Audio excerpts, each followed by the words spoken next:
Setelah melalui dua anime yang cukup banyak requestannya, kali ini aku akan memenuhi janji untuk menyelesaikan anime Umaru-chan. Banyak juga yang nagih final partnya nih. So, gak usah lama-lama, kita langsung mulai aja yuk. Inilah dia, Himoto Umaru-chan. Sebentar lagi akan Valentine. Terlihat Motoba yang sedang sibuk membuat kue coklat buatannya. Rencananya sih akan diberikan kepada Umaru versi sekolah dan Umaru versi rumahan, yaitu Kumaru. Di belakang sana, Bomber sangat penasaran dengan adiknya ini, yang tiba-tiba sibuk membuat coklat. Bomber curiga kalau Motoba sedang menyukai seseorang. Sebenarnya Motoba gugup bagaimana memberikan coklat ini ke Umaru di sekolah. Sampai-sampai dia tidak sadar kalau kue buatannya ini sudah gosong. Mau tidak mau, Motoba pun membuat ulang kue coklatnya lagi. Keesokan harinya, Motoba sangat gugup memberi kue ini kepada Umaru. Dia pun memberanikan diri mendatangi Umaru. Tapi sayangnya, Motoba tersandung yang membuat semua kue berceceran kemana-mana. Motoba saat itu sudah sangat sedih karena Umaru pasti tidak bisa memakan kue buatannya. Tapi tidak disangka-sangka, Umaru memungut salah satu kue yang terjatuh dan langsung memakannya. Tentu saja, hal itu membuat Motoba sangat terharu. Di sore harinya, Motoba mendatangi rumah Umaru untuk memberikan kue kepada Umaru versi Kumaru, sekaligus kepada Taihei juga. Tapi terlihat kue yang diterima Taihei kue gosong. Sebenarnya, Motoba salah memberikan kue, sehingga di hari lainnya Motoba memberanikan diri kembali ke rumah Umaru untuk memberikan kue kepada Taihei. Kebetulan di saat itu Umaru sedang pergi keluar menemui si Livin. Sejak pertemanan baru di antara mereka, si Livin memang selalu mengajak Umaru berbelanja komik atau game terbaru. Maka dari itu, karena Umaru tidak ada di sini, suasana antara mereka berdua malah jadi sangat canggung. Ditambah lagi, Motoba yang hanya diam saja. Taihei berharap Umaru segera pulang, tapi sampai sore pun ternyata Umaru belum pulang juga. Karena waktu sudah sangat sore, akhirnya Motoba memberanikan diri memberikan kue kepada Taihei. Sebagai permohonan maaf, salah memberikan kue gosong sebelumnya. Dan akhirnya, sebuah misteri kegugupan antara mereka berdua pun terpecahkan. Di pagi yang cerah, Taihei menemukan Umaru badannya hangat karena dia tidur di lantai semalaman. Umaru sebenarnya senang jika sakit karena dia berharap dimanjakan Taihei seharian ini. Tapi sepertinya harapan Umaru harus pupus karena ternyata Taihei tetap harus bekerja hari ini. Umaru memohon kepada kakaknya agar tetap di sini, tapi Taihei menolaknya. Menurut Taihei, ini adalah hukuman juga buat Umaru karena ketiduran bermain game semalaman. Tentu saja, Umaru kesal. Dia pun kembali menonton TV di lantai, siapa tahu sakitnya akan semakin parah. Akan tetapi di keesokan harinya, tubuh Umaru malah kembali sehat. Yang sakit sekarang berubah menjadi Taihei. Melihat kakaknya sakit, entah kenapa Umaru malah memiliki ide akan membuatkan makanan untuk kakaknya. Tapi niatan baik ini ternyata hanya sandiwara saja. Umaru akan membuat makanan jebakan sebagai balasan karena Taihei meninggalkannya saat sakit. Dengan riang gembira, Umaru pun pulang ke rumah. Tapi sesampainya di kamar, Umaru malah melihat kakaknya yang tergeletak. Suhu tubuh Taihei semakin tinggi. Melihat kakaknya seperti ini, tentu saja Umaru pun merasa bersalah. Kali ini, Umaru akan merawat Taihei dengan sungguh-sungguh. Singkat cerita, Taihei pun terbangun dari tidurnya. Suhu tubuhnya sudah normal, dan di sampingnya terlihat Umaru yang tertidur. Melihat kakaknya sudah membaik, Umaru pun kini tenang. Lalu di scene ini, Umaru sedang makan malam dengan Taihei dan hidangan malam ini penuh dengan sayuran. Tentu saja Umaru tidak suka, dia jarang sekali makan sayuran.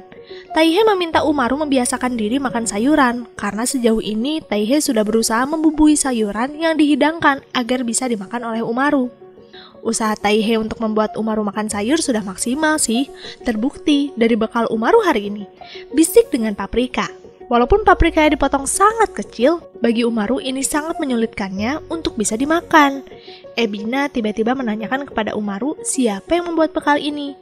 Bagi Ebina, membuat bistik paprika pasti butuh usaha yang besar, karena membuatnya saja harus pagi-pagi kan? Mendengar itu, Umaru tiba-tiba tersadar kalau kakaknya selama ini sudah bekerja keras membuat dia bekal. Dari sanalah, akhirnya Umaru memakan habis bekal buatan Taihei. Hari ini seperti biasa Umaru sedang bersantai. Saat sedang berguling-guling, Umaru tidak sengaja menumpahkan minuman. Dan sialnya lagi mengenai router wifi di rumahnya. Akibat dari kejadian itu, wifi di rumah Umaru jadi rusak dan butuh beberapa hari untuk memperbaikinya. Karena Umaru tidak bisa diam saja tanpa internet, Umaru pun memutuskan mendatangi kafe internet. Dengan fasilitas lengkap ini, tentu saja Umaru mengambil paket 7 jam. Awalnya Umaru sangat senang bisa memiliki ruang pribadinya, tanpa diganggu siapapun. Selain itu, Umaru bisa membaca manga sepuasnya, minum sepuasnya, dan menjelajahi internet sepuasnya juga kan? Tapi baru juga 3 jam, Umaru merasakan kesepian dan bosan. Maka dari itu, pada akhirnya Umaru memutuskan untuk pulang saja, walaupun tersisa 4 jam. Lalu di sini kita berkunjung ke masa lalu Taihei, di mana saat dia masih SMA. 10 tahun yang lalu Taihei terkenal sebagai murid yang sangat pintar. Bomber dan Kanao juga ada di sana. Mereka selalu mensupport dan memuji Taihei jika Taihei mendapatkan nilai sempurna. Untuk merayakan kesuksesan Taihei, Bomber mengajak Taihei dan Kanao bermain dingdong sebelum pulang. Mereka bertiga pun setuju dan mendatangi salah satu arena dingdong dekat stasiun. Di sana Bomber mencoba memamerkan kemampuannya mencapit boneka, tapi sepertinya ini bukan hari keberuntungannya, karena berapa kali pun mencoba, Bomber selalu gagal. Begitupun Kanao ingin sekali membuat Taihei kagum dengan kemampuannya, tapi nasibnya sama dengan Bomber. Berbeda dengan Taihei mencoba hanya dengan 1 koin saja. Dia langsung mendapatkan 3 boneka sekaligus.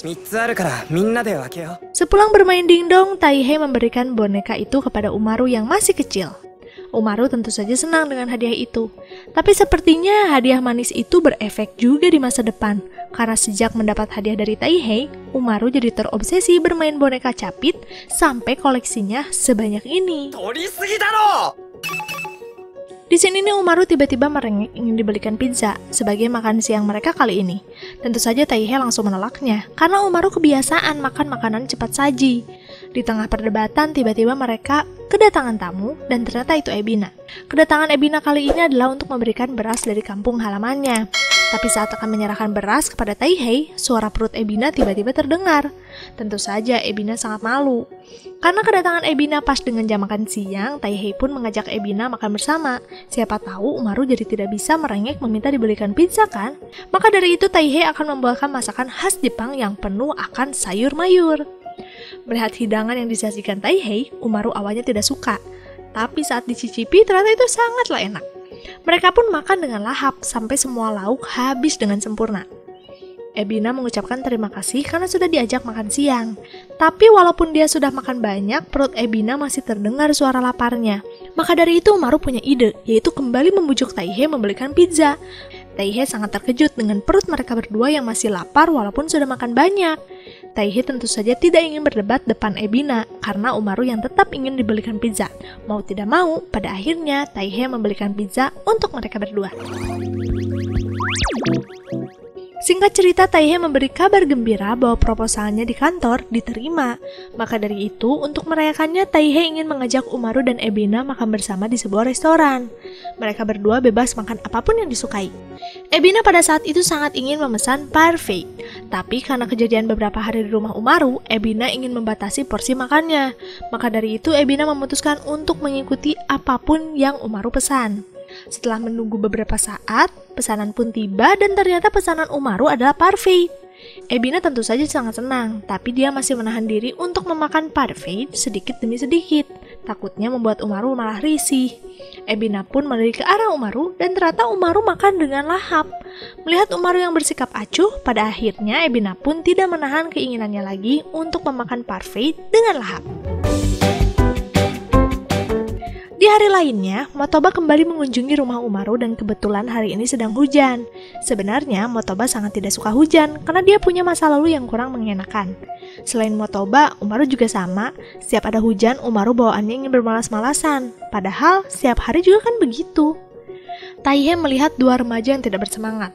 Maka dari itu, Taihei mencari berbagai cara untuk membujuk mereka agar bersemangat. Tapi mau usaha sebesar apapun, sepertinya tidak akan membuahkan hasil.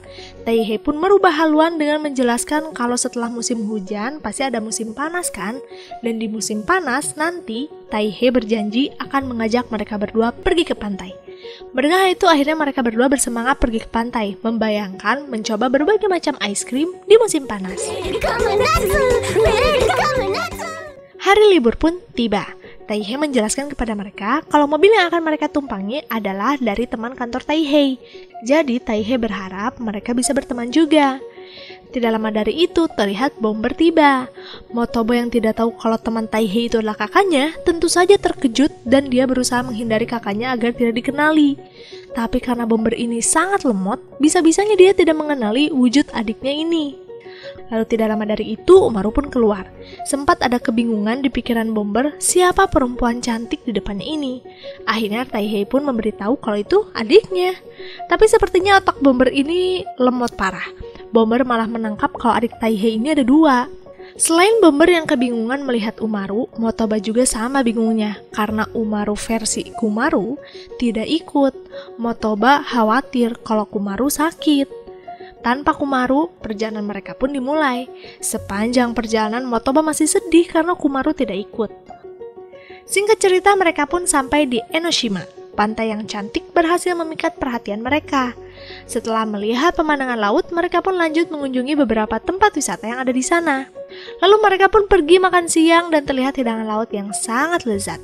Setelah perut mereka kenyang, akhirnya mereka pun pergi ke pantai. Saat Taihei, Ebina, dan Bomber main di pesisir pantai, di belakang sana Motoba dan Umaru memilih untuk duduk saja. Motoba masih menyayangkan Kumaru yang tidak ikut ke pantai.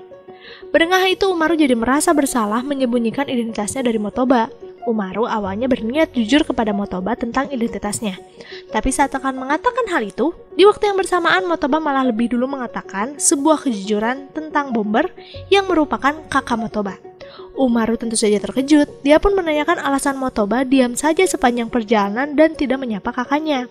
Motoba pun menceritakan awal mula kenapa Motoba dan Bomber tidak akur. Jadi, Motoba tidak suka melihat tingkah bodoh kakaknya yang memang sudah ada sejak kecil. Setiap Bomber mendekati Motoba, Motoba otomatis menghajar kakaknya. Apalagi ada sebuah kejadian yang semakin membuat Motoba kesal kepada Bomber. Dulu saat upacara pembukaan siswa, Bomber datang menggantikan ibunya dan kedatangannya ini membuat Motoba malu.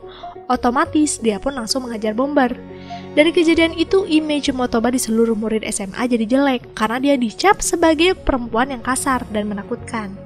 Itulah kenapa Motoba tidak punya teman, tapi semenjak mengenal Kumaru, Motoba merasa sangat bersyukur karena dari sana Motoba bisa berteman dengan Umaru dan Ebina. Berengah itu Umaru jadi tersentuh, walau pada akhirnya Umaru memutuskan tetap menyembunyikan identitasnya saja. Lalu di sini mereka mengunjungi akuarium. Di sana Bomber mengatakan seharusnya dia mengajak adiknya ke sini juga. Motoba yang mendengar itu tentu saja terkejut mengetahui ternyata kakaknya sangat perhatian kepadanya. Bomber juga menceritakan kenapa dia dan adiknya tidak dekat. Menurutnya pasti karena kedatangannya di upacara pembukaan SMA. Dari sana adiknya jadi tidak mau dekat dan sering menghajarnya. Bomber merasa seharusnya dia tidak datang ke pembukaan SMA pada waktu itu. Motoba jadi sangat bersalah mendengar cerita itu. Tapi tiba-tiba Ebina menenangkan Bomber dengan mengatakan bahwa adik Bomber sebenarnya senang didatangi di upacara pembukaan. Karena siapapun pasti inginkan anggota keluarganya datang. Mendengar itu Bomber pun kembali percaya diri. Melihat Ebina yang sangat berhati lembut, Bomber malah jadi berharap memiliki adik seperti Ebina saja.